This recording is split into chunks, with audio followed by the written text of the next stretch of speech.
দেখো বন্ধুরা মটরশুঁটি কীভাবে বিক্রি হয়, এটা তুমি ঢেলে দেয় হাড়ে সব মটরশুঁটি।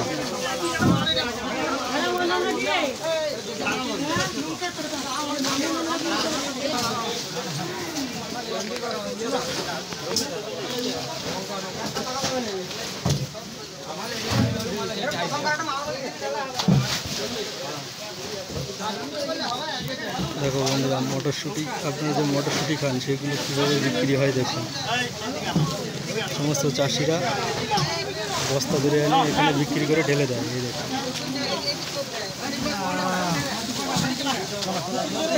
সব হচ্ছে মটরশুঁটি। আর এগুলো লঙ্কা দেখুন কীভাবে ঢালে।